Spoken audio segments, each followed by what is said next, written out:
Hello, everyone. We're going to let the line get populated a little bit more, get people on the webinar, and then we'll get started. This is when I need my little music playing in the background. My waiting room music.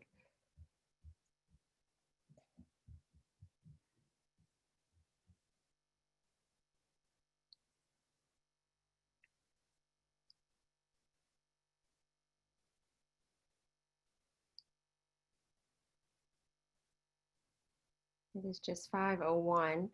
I will just go ahead and slowly start getting started. My name is Lisa Johnson. I'm the founder of Private School Village. Thank you for joining us today for another candid conversation. We are going to be talking about recognizing and interrupting the online influence of white nationalists. We're going to be recording the conversation like we always do and posting it on our YouTube channel following. And we will also use the Q&A function at the bottom of your screen. So if you have a question, please type it in there. We will do our best to get to it. Today's conversation is, I think, going to be disturbing, potentially a little political. It is information that I think is kind of newly coming to light, but just so crucial for parents to understand. If we're gonna have conversations with our kids, we've gotta know really what's going on, and this is a start to that conversation. I just ask that you be open-minded and willing to consider the information being shared with you. And most importantly, that you take it and use the information beyond this webinar to tap into the resources that we'll share with you following the conversation. So today, I have the pleasure of having a little chat with Shelly Tochluk. Shelly has joined us previously for another webinar and has just been a tremendous wealth of knowledge and support, particularly for the Private School Village, and in particular in helping us to work with our white and non-Black allies. She is a psychologist, an educator, and an author of Witnessing Whiteness, and an all-around bad woman. I have asked her to spend the first 20-25 minutes really giving us background and background information to really what she's saying, so that we can have a more informed Q&A session following. So again, if you have questions, either jot it down or put it in the Q&A. I will add it to the list and we will try and tackle as much as we can. But without further ado, I want to ask Shelly to join us and get started. Well, thank you very much for having me. It's a pleasure to be able to be with you today to talk about this very unfortunate subject, to be honest. So I'm going to share my screen and start a slideshow here and just kind of talk our way through some of what I've been learning over the last couple of years. What I'm hoping to run through sort of in as abbreviated of a form as I can are the following questions. I want to make sure you know what kind of groups are out there that you should know about. In what way are they similar or different? The different platforms, specifically online, that they use to spread their message. Some of the tactics that they use specifically to recruit kids into their web of hate, and then some different stages of indoctrination that some folks at UCLA have recently identified and published, and sort of what that looks like. So I want to say, just off the top, I know that with a pandemic brewing, with all the protests going on, it could seem like, why in the world are we paying attention to this? The shootings were a couple of years ago, and is this something that we shouldn't, have to be so front and center worried about? And the reality is that this is exactly the time we need to be most concerned, I think, because so many kids are now living so much of their lives even further online, even more than they were before the pandemic hit. So the activity of these folks hasn't actually stopped. So one thing I'm skipping over a whole bunch of incidences that you may or may not remember or have noticed in the news over the last couple of years. But from Ojai all the way down through Orange County, down into San Diego, local here to Southern California, we saw a real spate of young people either acting like they were joking with, or in other ways uplifting sort of Nazi propaganda, sort of like on the edge hate speech, a lot of different things, while also seeing a lot of white nationalist or affiliated groups at college campuses doing flyering and things like that. I say this up at the front of what I'm talking about today because this is local to us. This isn't something that's happening somewhere in the South or only in the Midwest or something like that. In fact, some of the most aggressive like white nationalist hate group, fight group type people are actually based in Torrance, California, here in Southern California. So that being said, who are the big players that we should know about? I created this chart off of something modeled by some folks who have been studying this for 30 years that really helps us see that there's sort of two different directional points that we need to look at. So some different groups actually, like on this vertical part of the chart, their political or legal tactics could be they actually want to fit into what is sort of commonly accepted, versus the bottom of this chart, you can see it's more violent. They're not trying to be politically savvy at all. They don't care. They're actually ready to, break the law and be violent and things like that. Whereas if we look at the horizontal axis here, some groups are extremely overt in the racism that they offer. They'll say right up front who they are and what they believe, whereas there are others that are a lot more coded, and in fact, they will act like they're not racist whatsoever. So I just want to pause on this for a second so you can get just a vision of these different names. Just sort of as I swing around, starting at the top, what for me is my top left, the Federation for American Immigration Reform. This is an organization, a website that actually has some political cachet. Some people might not recognize that it's actually a far-right organization, but a lot of the people who either have founded it, been on the board of it, speak from its perspective, have used extremely racist, hateful language that aligns with eugenics in some ways. And so this is very anti-immigrant. So you get this, which is sort of sitting within the typical politics of the time that's passing for norm right now among conservative populations, and then swing up over to the other side, National Policy Institute, American Renaissance. These are folks who offer themselves as more intellectual, but they are more on the white nationalist side of it more overtly. Those are the folks that I'm currently a little bit more concerned about, and I'll tell you why here. Because when I was reading this book, Everything You Love Will Burn by Vegas Tenold, he brought up this classification system that made so much sense to me. So this suits idea are the groups that are really more intellectually oriented. The boots are the ones who are more violent. And so as you think about your own children and how your kids might be affected, very often what I think we're seeing is that the middle class kids or a bit more affluent kids are getting more indoctrinated by the suits, even more so than the boots. Where I think most people, when they think white nationalists, they just think the skinheads, people who are, running the streets, bashing people. That's not necessarily the biggest fear at this moment. So let's go into a little bit of that. Who were the boots? Because they are not gone. They still are an actual threat. And the thing that we need to know about these folks is that their public facing messaging has shifted quite a bit in the last number of, maybe in a decade or the last years. It used to be that these are the folks that ran around with their Nazi symbols all the time. Whereas they've gotten a lot more savvy, and what they do now is they will say that they're trying to preserve and protect their culture. right? They'll talk about uplifting traditional masculinity. They're just trying to be men, right? That machismo idea, living out some kind of warrior ideal. So this idea of having like fight clubs, if you some of these pictures are the Rise Above movement, which is basically like a racist fight club.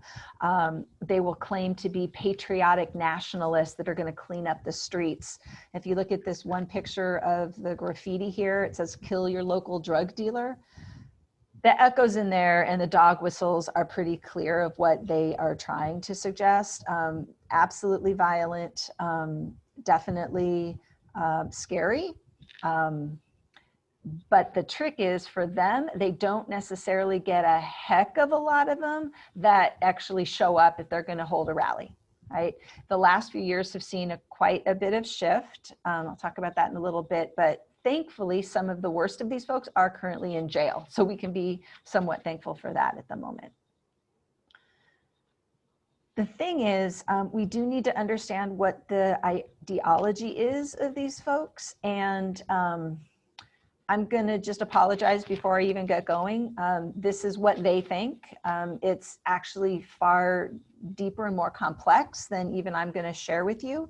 But the broad strokes are that actually for white nationalists, Jews are their primary enemy.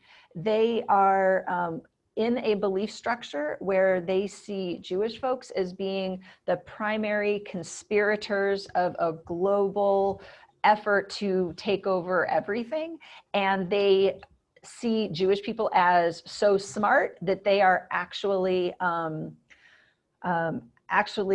in power over other peoples of color, and seeing their effort, see them as having an effort to create a multicultural nation that lowers the white birth rate. In other words, to be an attack on white people, not only white people themselves, but white culture. And so what they take from that is that they need to fight for their preservation. They see immigrants and refugees as freeloaders, and pushing out deserving white Americans. Black and LGBTQ folks are kind of secondary as enemies to the Jewish folks, but still very, very much part of their enemies list. The thing is, the way that it functions is it can end up being anti-government throughout. And so while it's taken me a while to kind of sort through, yes, they're far right. However, that doesn't necessarily make them happy with the GOP establishment, right? So even for them, they believe all the GOP is also run by Jewish people. So the fact that the GOP backs Israel has been a source of contention within these groups, because ultimately when you hear these dog whistles about globalism, that is often hearkening back to some of this ideology that Jews are running the world. You may be seeing, even today, I just saw an article this morning that's talking about some conspiracy theorists that are consistently referencing George Soros. It needs to be remembered that George Soros is a Jewish person. And so these are dog whistles also attacking Jews by virtue of attacking George Soros as a liberal person. It's all wrapped up within the same ideology ultimately. And one of the things that I did not realize until I started looking at this research is that in their anti-democratic or anti-governmental state, they are happy to plan assaults on US infrastructure. And in fact, that's very much what they would like to see happen. Timothy McVeigh, the Oklahoma City bomber, was absolutely influenced by and connected to some of these folks. I didn't learn that. That's not something that was ever brought to my attention in my schooling. And so often in more of the rural areas, we will see an active intent to take over local governmental positions, especially like sheriff, other city council positions. More recently, we've seen people try and take over like chapters at a local college. So one organization that needs to be looked at very carefully is called Turning Point USA. I think on its public-facing page, it's public-facing people that are highest up at the national level. It's hard-pressed to say that they're white supremacists beyond being what is typically passing as GOP platform at this time.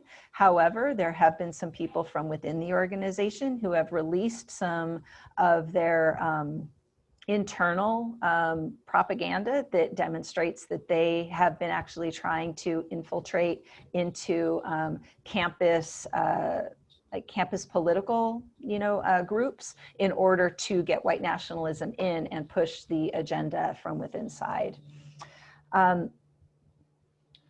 Ultimately, the white nationalist group would like to create a white ethno-state within the boundaries of the US.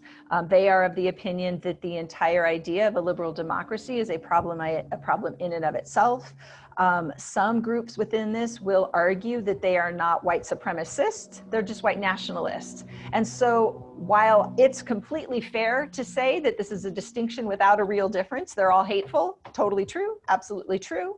I have found it useful to be able to pick through their arguments because I need to know how they're trying to attack our kids, right? And so when somebody is online talking about, well, I'm a white nationalist, often what they'll end up saying is, I believe everybody should just live within their own. We don't have a good history of people getting along together outside of their groups. And so they will come up with all of these different pieces of evidence for how countries are most successful when they are more demographically homogeneous, for example.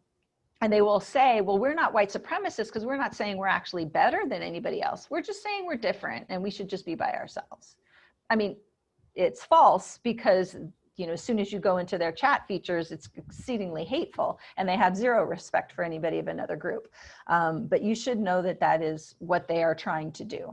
And that for the last 40 plus many years, there has been quite a crossover between like the white power movement, the military, paramilitary, and thus law enforcement.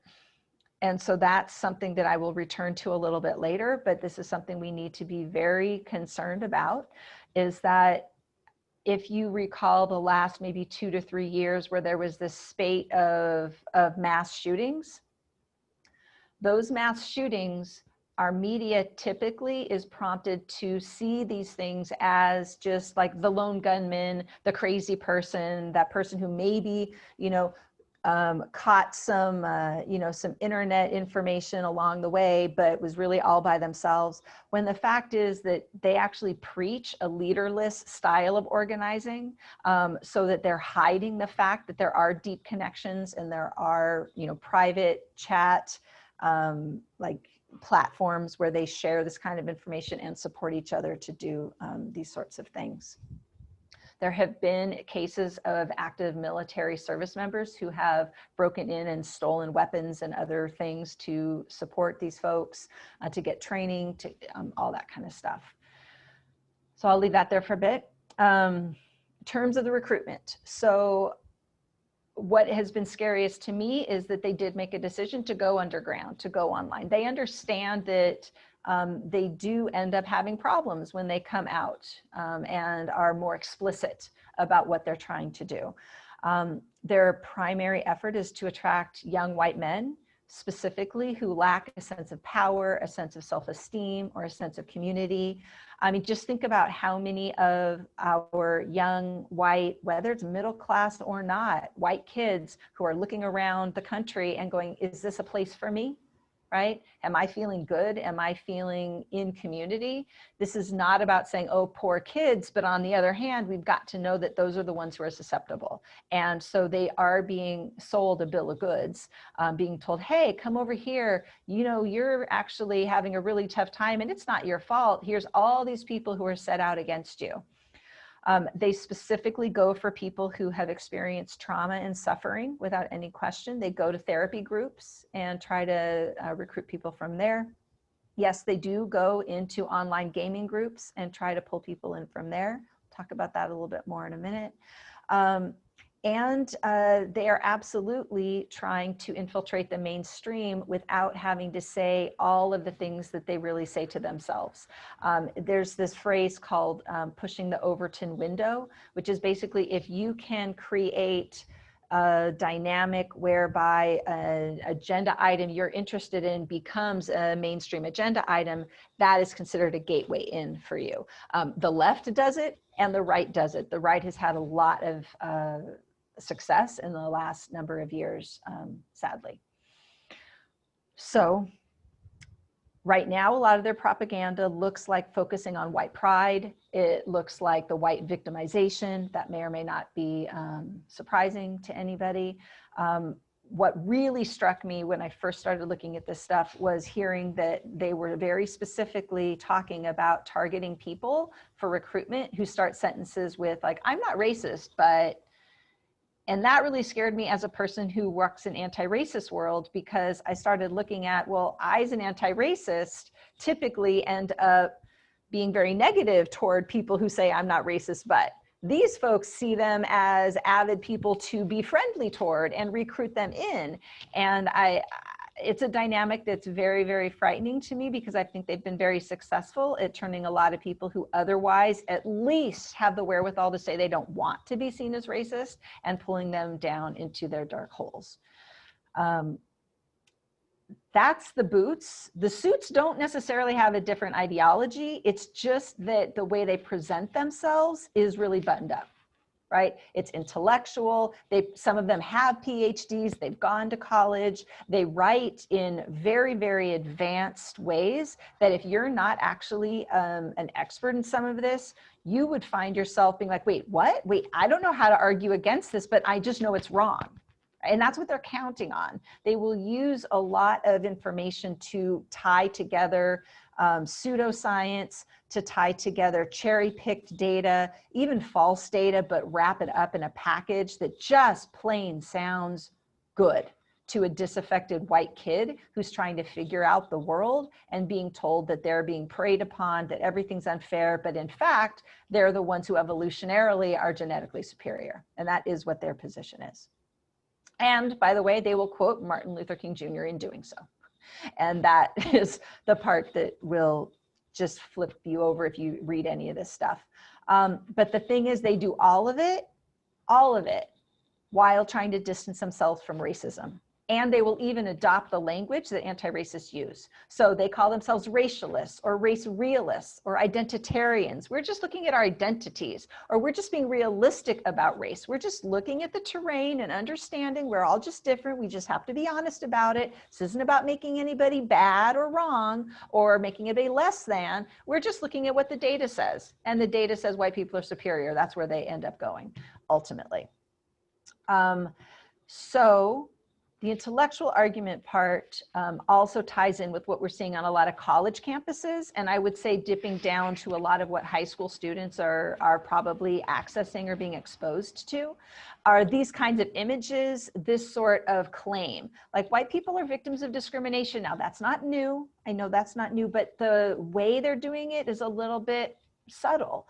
You know, white people's rights are abrogated because we're not allowed to have an advocacy group. This is what's underlying kids going to high school campuses and saying, what about a white affinity group that's just about having white pride, right? When you start hearing that in order to counter, let's say, a Black affinity group, and you know, well, you may not know me, but I do a lot of white affinity work. I do anti-racist white affinity work. That's the appropriate place for race work for white people, is to build that sense of anti-racism, whereas these folks will manipulate the subtlety of that in order to say, you know, white people are just, you know, discriminated against. We can't have our own thing. We can't have our own publications. We can't have our own places.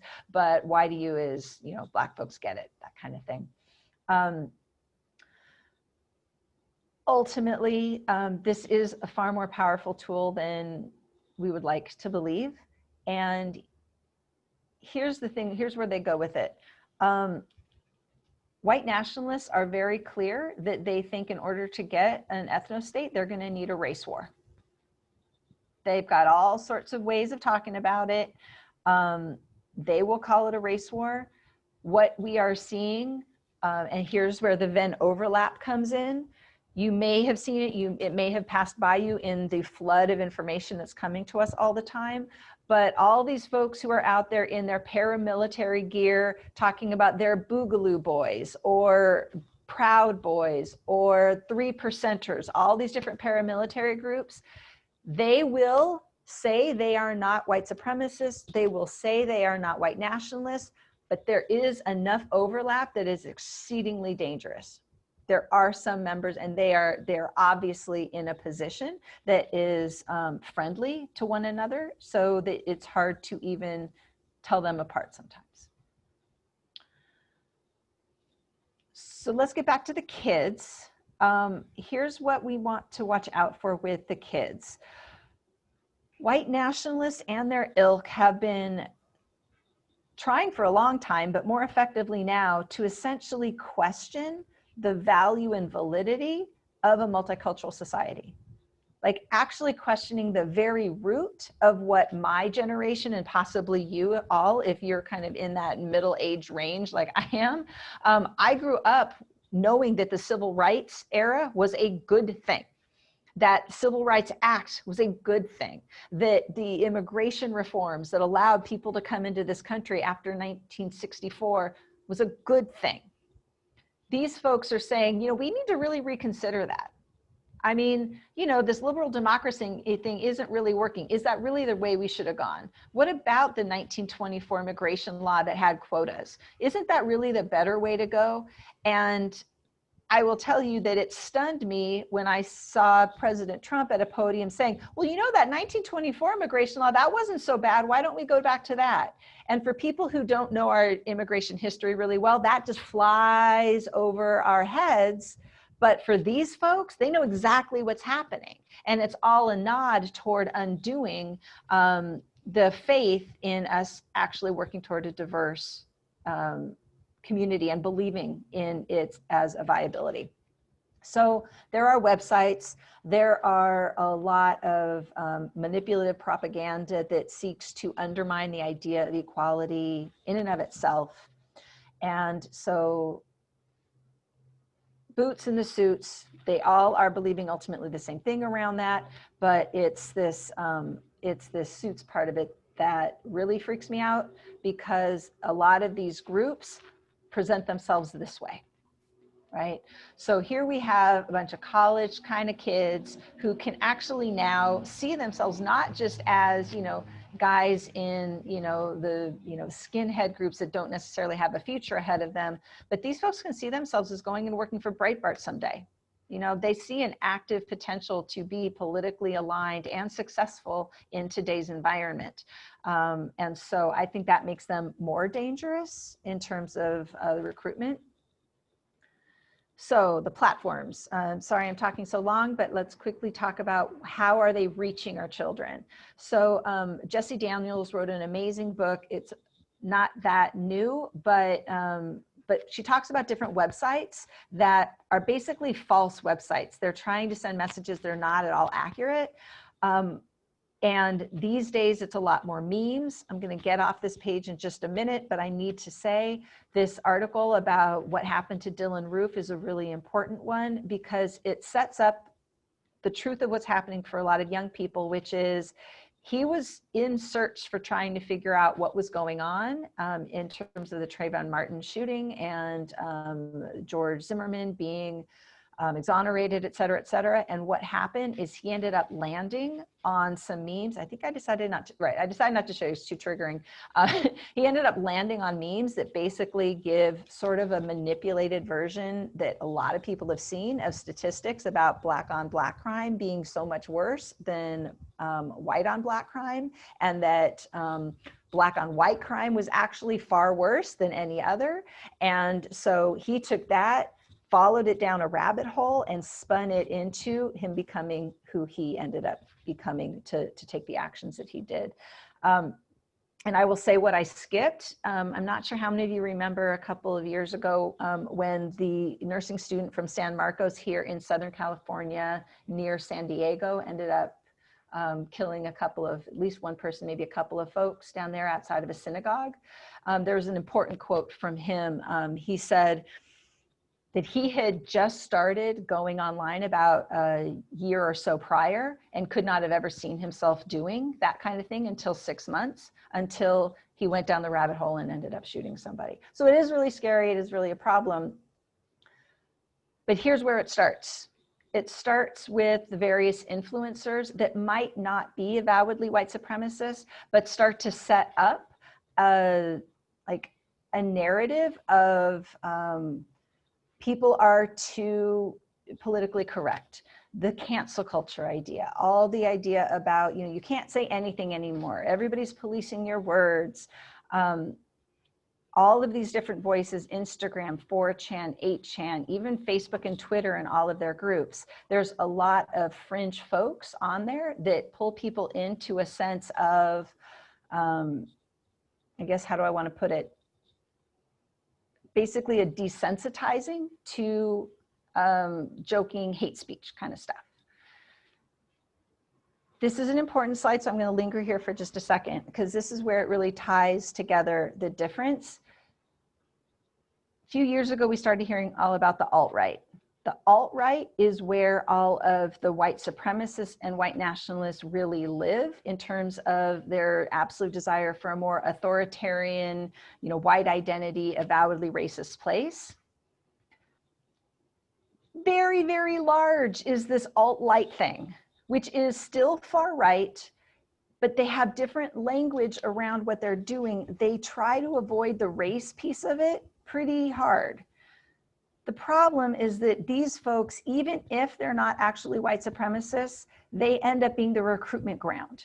And so for parents, for educators, it's really important that we stay in touch with what kids are accessing on their social media devices and whatnot, platforms, because if they start to access a lot of this conversation that's sort of just anti-liberal in general, you might see it as okay, relatively harmless politics. But the thing is, those spaces are where the white nationalists go to recruit.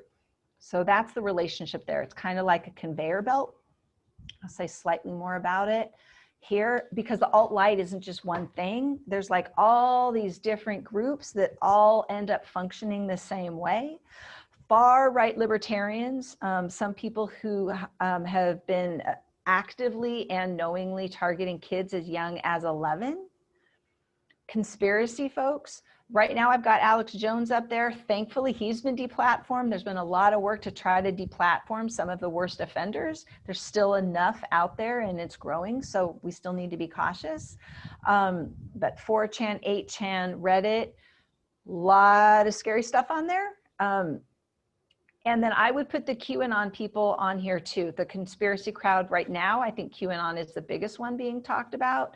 And so while the QAnon conspiracy theory is not directly stated to be related to race, there is so much crossover with the people who are accessing either one of them that we need to be really conscious of what our kids are noticing and naming, and be in conversation about how they're interpreting what they are coming into contact with. And I'll just skip to the end and say a lot of what we're going to do to help protect our kids is be in better, really, really vocal conversation about what our kids are experiencing, what they're seeing, how they're interpreting it, how they're responding to it, what emotions they have around that, all the kind of stuff that often kids don't want to have with their parents, right? So building that relationship is really essential. I'm going to offer you a strong suggestion. There is this podcast by the New York Times. It came out just a few months ago called Rabbit Hole. It is a series of, not terribly long, maybe 8 episodes. It is the most in-depth, absolutely spectacular look at how someone starts looking at YouTube videos and then ends up down the rabbit hole, how they actually go to that process. All the QAnon stuff is covered, the authoritarianism stuff is covered, the YouTube algorithms are covered. And the benefit of this too is it's got the QAnon, well, I'd say it's got the QAnon stuff. I am making a strong suggestion that you listen to this with your kids. Have them listen to it and then have a discussion about it, because it also hits Stephen Molyneux and PewDiePie. PewDiePie is a YouTube guy who's got 100 million followers. 100 million followers. He's the most followed person on the internet, like writ large in terms of YouTube, or at least he had been. And he is one of those sort of platforms where people suck people out of. So anyway, that's a strong suggestion there. It's a fantastic resource. Hey, Shelly, Yeah. I just want to ask you, so what age do you suggest parents watch that or listen to the podcast with? And in that line of questioning, what age should we be starting to monitor specifically for these sites? Great question. When they start using social media. Yeah. So for a YouTube lot of probably being the first entryway for a lot of us with younger kids. Yes. Yeah, probably so, especially if they're looking at stuff on their own. If kids have their own devices and they're off in their bedroom alone, then you probably need to have a situation set up where you get to monitor that.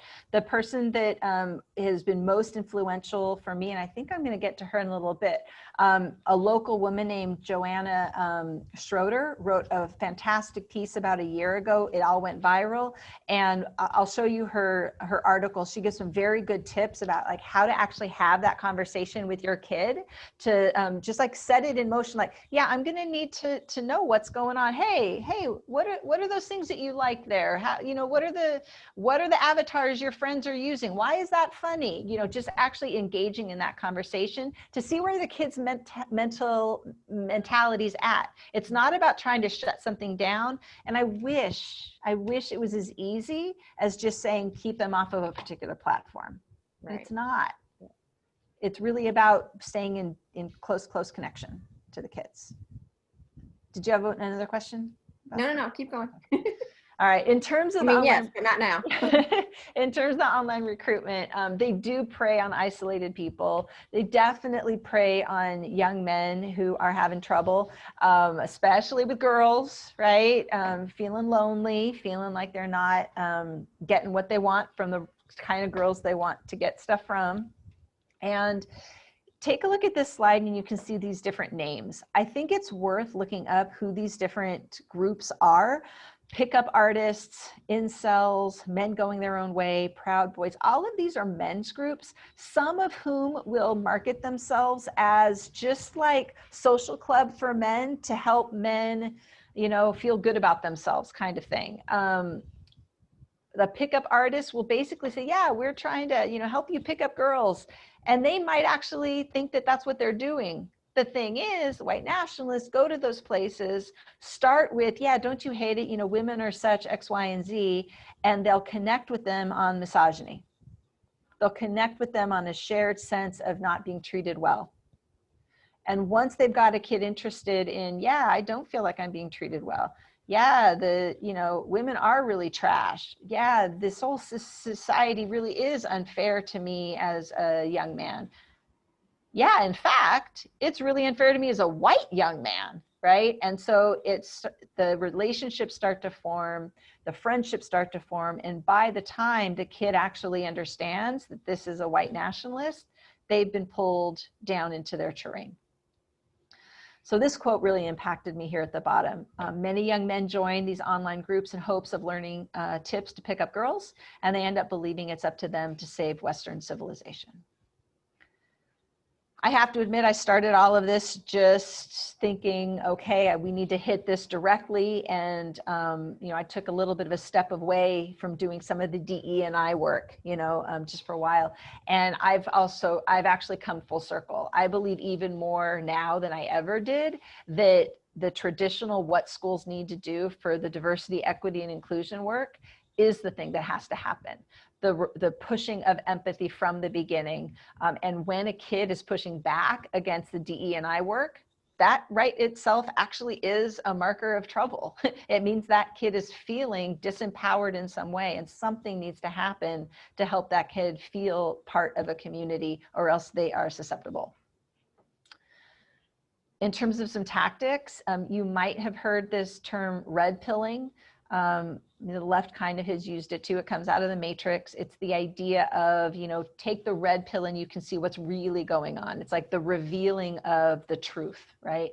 And so they will try to start by desensitizing a kid, making fun of all the liberals' favorite things, making fun of liberals in a way that is more like trolling. And so you'll hear that, oh, well, I just saw today in the paper, oh, President Trump is just trolling the left by saying X, Y, or Z, trying to get a rise out of them. Well, yeah, true and not true. True and he's serious, right? And that's the problem with a lot of this, is that there's a lot of things that kids and young people learn to say, I was just joking, but yet there's a history and a connection there that's altogether real. Whether the kid is fully invested in it or not is something that we don't always know until they actually talk to somebody about it. So here's this train, right? So once you desensitize a kid, helping them think that it's fun to make fun of diversity, equity, inclusion issues, memes, jokes, and sarcasm, and then make fun of the people who are triggered by it, who are saying, hey, I'm going to push back against this, right? Then once the pushback occurs, kids are encouraged to continue to spread all of that. And then when they get nailed, which they're going to get nailed by some adult in their life, especially at school or something like that, or, somebody online, maybe somebody's going to say, hey, that's really, not what you should be doing. Suddenly these guys will say, oh yeah, but it's really, now it's attack on your free speech. You should be able to say all of these hateful things. And so now it's a free speech issue. And now there's an entire class of people who are ready to stand up and protect you via this free speech argument, while saying, and you should be upset about this. You shouldn't be hurt that you're being rejected by people you care about. Actually, they're trying to own you. They're trying to control you. And so parents, teachers, I especially started talking to teachers about this, because teachers who are in front of a classroom of 15, 16-year-olds, those kids might have already been going through this process. The teachers don't even know it. So the kids are saying X, Y, and Z, and the teachers are trying to, push back and say, no, actually, don't you understand this is a real challenge and let's talk about this. And all the kid is seeing is like, oh, you're just shutting down my free speech. You're just trying to indoctrinate me. They're being told that teachers are trying to indoctrinate them. So pay very close attention when Trump stands at a podium and says that they're going to withhold state funding if schools start teaching from, let's say, the 1619 Project, and say, those schools are trying to indoctrinate our kids, we have to stop that. And this is what happened over the 4th of July weekend. So we've now got from the top of our political system, someone who, whether intentionally or not, is absolutely parroting the white nationalist talking points about how schools are liberal places trying to indoctrinate the kids as an attack on the free speech. So all of this goes together quite unfortunately. All the while, what's really happening is that even if they don't start out in the racial realm, the creation of the common enemies end up justifying the slow movement down that pathway. And as you can see, what they've been doing all this time is getting a lot of average kind of people to defend them. So there's a lot of people out there that ultimately would not at all say that they're racist. They don't believe they're racist, but yet by taking up these positions of, wait, but I'm worried about free speech, or yeah, but cancel culture really isn't really a good thing, they end up defending the most hateful people without even realizing it. So that's a dynamic that we're seeing a lot too. Girls can get drawn in too. I've been talking a lot about boys. Yes, it's mostly boys, but there are some girls who do get drawn in. Girls get drawn in often within relationships. If the relationship ends, sometimes the girls can get out, or if the girls end up picking up on how the fact that they can be the real cool chick in this domain.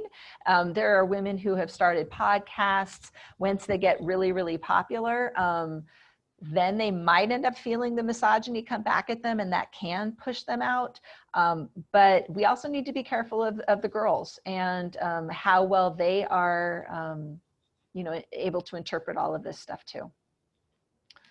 So in terms of indoctrination, so here's the stages for you to watch out for.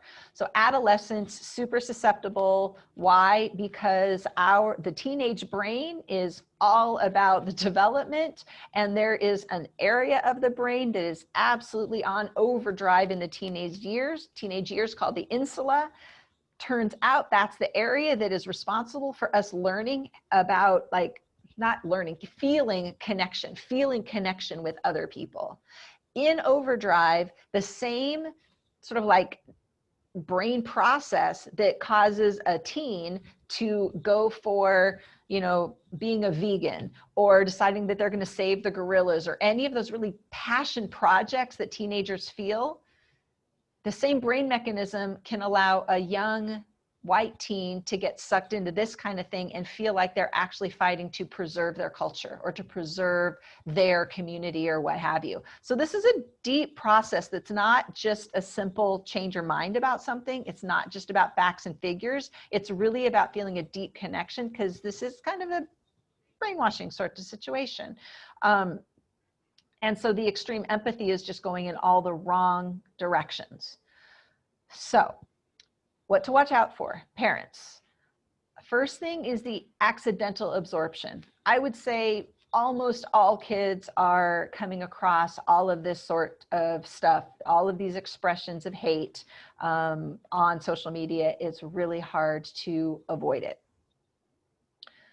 That's the beginning of it, though, is the desensitizing through the laughing, the joking, the memes, the creating of community around the laughing, the joking, and the pointing at others, regardless of who that other is. Any other at this point is a step in the wrong direction. Second is when the kids start to be kind of edgy about it, start to getting a bit transgressive, that's a little bit, larger in the social realm. So here it's really hard to know whether the kids may or may not even fully know what they're pushing against, but they know there's something edgy here, right? Here I put this picture of the upside down OK sign. I'm not sure if you remember this going viral at the Army Navy game this last year when people still got together, but they did an investigation, everything. Story goes, last I heard, white nationalists basically were going to try and troll the libs, make fun of liberals. And so they created the OK sign as a white nationalist sign. Yeah, this is us saying white nationalism. And then it picked up until it actually became a white nationalist symbol. And so as white liberal people are looking out to see these messages, white nationalists are doing it, yes, as a way to inflame liberals, but also it demonstrates that they've been paying attention to all this stuff because they know there's a hand sign, right, that is meaningful here. So these kids, do we know they're actually avowed white nationalists or not? We actually don't, but we know that they know that it's socially transgressive. They're playing with fire on this one. Next stage, let's see. Let me move the thing. Okay. Next stage, political provocation. This still is under the radar of the most overt, obvious hate stuff, depending on your perspective. So you might recall, a while ago, there was a high school that had kids chanting "Build the Wall" signs while they were playing a Latinx heavy team in an area of Southern California. So I put this picture on here again because we don't know 100% for sure. And that's what's really tough, because this OK sign, it's kind of naming something, but it has the ability to have the plausible deniability that they count on. And then we get the overt hate stuff. And these are actual symbols and signs that are aligned with white nationalists. I put this symbol on here too, because it could be that somebody is actually an avowed white supremacist doing this, but we don't know unless we really are paying attention to, where that person, like what that person believes, what they're really accessing, and how they're carrying it. I could tell you about each of these different ones, but I think I shouldn't. We can always come back to these. And then the worst is the calls for actual violence. This is where law enforcement needs to be absolutely involved. We're not messing with this. If your kids are in this zone is something where there needs to be some direct intervention with any of the adults that's in that person's life. 8chan is where a lot of the active calls for shooters were. Right now, I would say that we're more fortunate in one way this year than we were last year in terms of the kids. Like if your kids haven't already gotten pulled into some of this stuff, that's a good thing, because YouTube has recently done at least some modifications to their algorithms. Twitter is taking more seriously, trying to boot some of the worst offenders off Twitter. Facebook is starting to take off, at least. They may not be removed from Facebook, but a lot of the groups are not getting boosted. They're not getting suggested as much as they used to. And 8chan was shut down completely. Now, what that means is all of these really hateful, awful people on 8chan ended up dispersing like cockroaches. They've gone somewhere else. They're in Tor, which is sort of a, like the dark web, but your kids are likely not on the dark web. Likely. So that's a good thing, especially not your 9-year-olds, right? But knowing that there is such a thing as a dark web, right? Knowing if they're on Discord or some kind of channel like that, knowing what they're accessing, probably a very good idea, because these folks do still hang out on Discord. This is worth actually a screenshot of. I would look up via Google these two articles. Just take a screenshot of the titles of these two articles, easy to get. These are without doubt the two most powerful things I have read in all of the time that I've been doing this research. Both of them are about parents talking about their experience with their kids, how they actually, this one, what happened after my 13-year-old joined the alt-right. Beautiful story with a really important insights for how a parent stayed engaged with a child even when the child was falling away from them in a way that was able to pull the child back. Absolutely essential to have this one in your back pocket.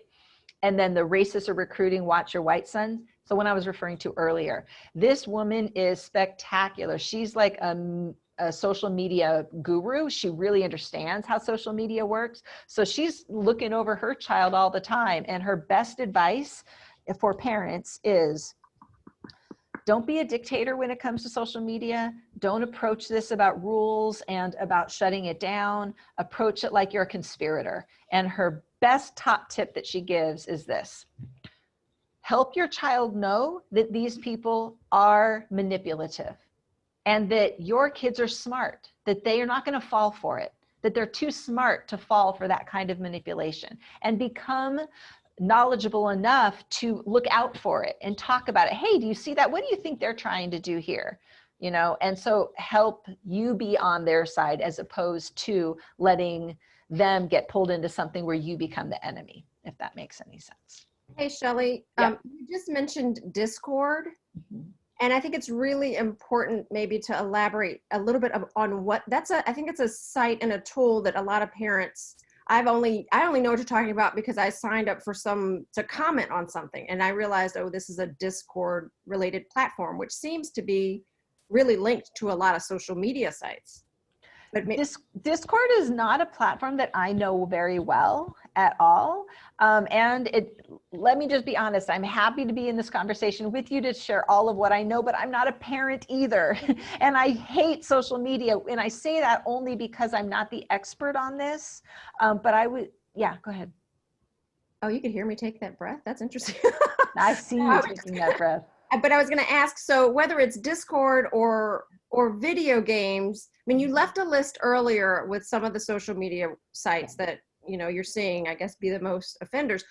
Are there any that this does not touch? No. And are there more that are, I guess the more egregious ones are the ones you mentioned, right? The YouTubes, the Instagram, the Twitter. YouTube is a big channel in, yes. Yeah, all the big ones that all the kids are on, the stuff is just Instagram. I mean, I didn't mention Instagram, but that is one of the first places where kids get drawn in, on Instagram. And the reason is because it's so meme heavy. Yeah. So everything's about jokes. And because there's so much focus on laughter at somebody else, a lot of the Instagram that's considered funny is hateful funny. So that's how a lot of kids end up getting into it. And I love, you've honestly just made a really strong case for increased social emotional learning in schools, right? Because it really seems like it's all about the desire to feel connection and fit in. It is. And, and this is where it's hard. And I admit the conundrum I sit within, because as a white person who cares about anti-racism and really wants to center the fact that we need to do more caretaking and uplifting of BIPOC, Black, Indigenous, people of color, and all of that, and not coddle white people who really need to come to grips with the racism that we are, living within and among. The fact is, we're talking about kids who are trying to figure out who they are in the world and trying to figure out how they fit. And the world right now does not have sufficient places for white kids to sort this out in a healthy way. And it leaves the door open for these groups to very smartly do things like leave flyers all over a campus that says all it says is it's okay to be white. Right. The fact that they know that that's a problem, and the fact that they're going to get a lot of people who say, well, why isn't that okay to be white, tells us something about the way we're doing anti-racism as a community. So we had a question about the flags, or being able to gauge when a young person may be in the indoctrination process. Like, are there any red flags that just, are glaring signs for intervention? Yes. I would say some red flags are when your child starts to act differently, to say things differently, if there are less empathetic kind of interpretations about things going on in the world, if increased anger is going on, start to engage conversations. Like if all of a sudden your kid, let's say a young boy, is starting to talk about how they're not being treated fairly because of the girls always X, Y, and Z, you're going to want to lean into that conversation. Anything that's starting to create like this group gets this, that group doesn't, anything that is, these days it's just so hard because the politics are so hateful, you know what I mean? But I would say it's really about leaning into those conversations as the initial stage. Yeah. Because the thing is, like, obviously I don't know who we're talking to, but if we're talking about kids who have not yet gone past that social edgy stuff, there's no reason to be afraid. It's about being aware. It's about making sure that you are bolstering your communication level with your kid, making sure that you are, as your kid gets older, to stay in deep philosophical relationships. My mother did the best thing for me by just being a listening ear, trying as hard as possible not to critique or criticize. So when a child is starting to say some stuff that you're like, where'd you get that? Like if it's disturbing, or if something on their social media is disturbing, what's most essential is not to overreact, not to like clamp down, not to make a huge judgment, but instead to be curious, to kind of like pose questions like, what makes you believe that? Why would you believe that's so true? And engage the conversation. Well, and you're also really highlighting, the importance of us as parents, not just monitoring our children's devices and being able to see which websites they're looking at, but also the added layer of that, the content attached to that is so crucial. And I would even go further. Probably the most crucial thing is not what content they're seeing, but how they interpret it. Mm-hmm. So for example, the woman who wrote this particular opinion piece, the first noticing she had was when she was just they were in the car and she was just kind of glancing over at her kid who was scrolling through Instagram, and she saw him like something. And she's like, was that a picture of Hitler? And she didn't just let it go. She actually like, show me that. Wait a minute. What do you think that means? What did you mean by doing that? And it turns out the kid thought it was, I don't even remember what the deal was, but it was some kind of thing where he thought it was something about stopping Hitler from doing something bad. But in reality, if you look at the image, it was actually kind of about like, you know, Hitler is a time traveler, and it was like a pro-Hitler kind of thing. And so she was like, you wait a minute, let's interpret this. Let's look more carefully at what's going on. So she slowed it all down and stayed in the conversation. And that's when she's like, you know, this isn't just other kids sharing without having intention behind it. I mean, especially on the gaming, I know people were talking maybe about the online gaming.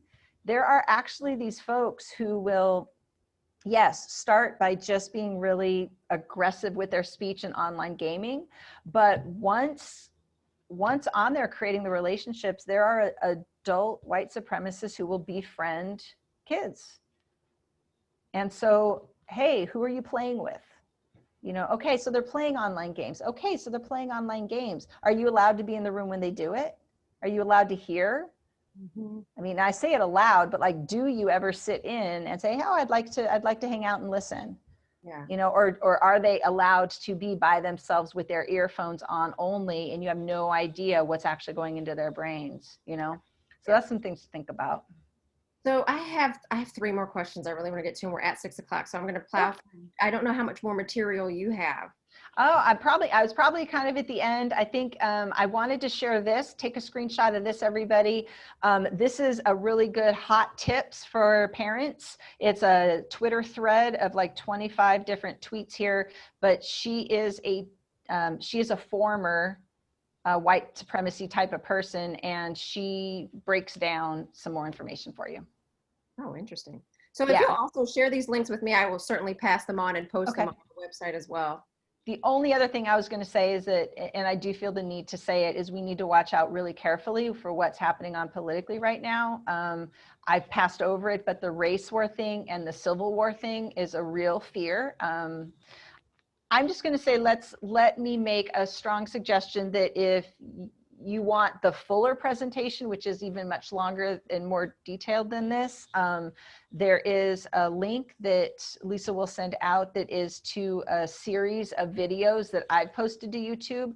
And the last one gets to the linkage of what's going on politically right now, because what just happened in Kenosha, specifically today, where we heard reports that there was sort of a vigilante paramilitary guy who shot 3 protesters, 2 of whom died. That is not unrelated to this situation. That was actually going to be one of my questions. You mentioned earlier about the link to all of this to law enforcement. Unfortunately, things are so polarized right now that law enforcement has a lot of people who are very, very right, and people who are predisposed to be very much in this sort of law and order mindset are also getting pulled into this stuff too. And so this picture you see front and center, this flag, this is on a deputy sheriff's uniform from Costa Mesa. This is in California. And I can't believe this person had the nerve to put it on his actual attire. He did get in trouble for it. I don't know if he'll get to keep his job, but this Oath Keepers, this 3%er thing going on, this is part of the paramilitary groupings that will say that they're not racist. However, the overlap is a little too strong. In Portland, we're seeing a lot of the 3%ers and the Proud Boys going out, and what you will start to see are the protesters showing video of police handing them water bottles or thanking them for being out there, because these paramilitary folks are being seen and perceived by police as supporting them. Okay, I'm sufficiently scared. I'm sorry, I told you. Sorry. No, so you also mentioned earlier, you know, I think this is particularly relevant for our community, the white affinity spaces in our schools. And I just wanted to go back because I thought your point of distinction of what those should look like is something we should hear again. Yes. So I think it has, from an evolution of ideas standpoint, it makes 100% sense that a lot of independent schools began their affinity spaces specifically for marginalized populations. Makes total sense. That's exactly what they should have done. And what ends up happening is, and this is what I saw very quickly when I would go into schools, is that white kids would say, well, where's the space that I'm supposed to be able to talk about stuff? And the answer to those white kids was, well, your soccer team, the grocery store, like the entire world is your affinity space. You don't need one. And while there was something true about that, the part that was missing is the fact that, but there was no space to learn about anti-racism.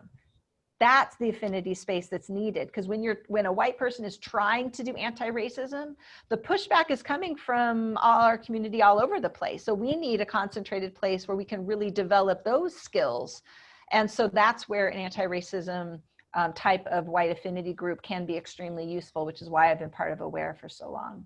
Excellent. Okay, one more question. So you've definitely given us a lot to think about, and at some point, let's say you have some concerns and you want to talk with your children or your child, but how do you have that discussion with them without putting it all in their head? I know, right? Yeah. So this question about, are we indoctrinating kids or are we amplifying, are we amplifying the problem? And I would say that if you start with conversations where you're just asking questions, feel out what they're coming into contact with. And depending on their age, you might say, I've been learning a lot of stuff about people manipulating people into hate stuff. Are you noticing anything that just seems hateful? You could ask kind of general questions to see how they're interpreting things. Hey, can I take a look at kind of the social media that you're going through? And I'm saying it as can. If it's 9-year-old, you're not asking can. If it's 17, you might have a different kind of language around it. But I would say you don't necessarily, and this is something Lisa and I were talking about before, I'm not sure that offering all this information to a bunch of high schoolers right now is the right choice without having done a lot of work to know what you're going to do about it, kind of thing.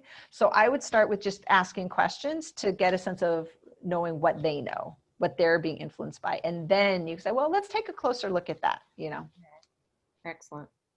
So are there any final resources or thoughts or suggestions? Again, I will certainly share broadly the links to everything you've referenced, but especially given, you turn on the news and you're starting to hear some of this bubble up, and I certainly am going to pay much more attention to it. But I guess the last question I want to just ask is, how do we encourage more of this conversation? Because I do think part of its power is that it's not being talked about. Yeah, that's why I worked really hard on putting this as boring as this presentation might be in comparison to most YouTube like slick videos. I think the full version gives a lot of information that I would say go to, and this is one of the links you'll share. So there's this one Medium post that has different like segments of videos. Watch those and share them. Yeah. Share that, hey, I've been thinking about this. Were you aware of that? Like, start the conversation with other adults that you know. If you know other adults with white kids, have a watch party, watch these videos. Like, okay, what are we going to do about this? There's also some great resources coming out, and Lisa will be sending them out. But the Southern Poverty Law Center a couple of months ago came out with a wonderful, about a 13-page piece that's about resilience to hate in the time of COVID. So it treats things very specifically on a broad range of hate issues. So that will be coming toward you. Excellent. Well, I appreciate you. I appreciate your time and sharing your insight and experience with us. If you are still tuned in and you want to learn more about Shelly, you can find her on the internet at shellytochluk.com. And again, I will share resources and we will post this on the PSV YouTube channel. Thank you so much, Shelly. Thank you.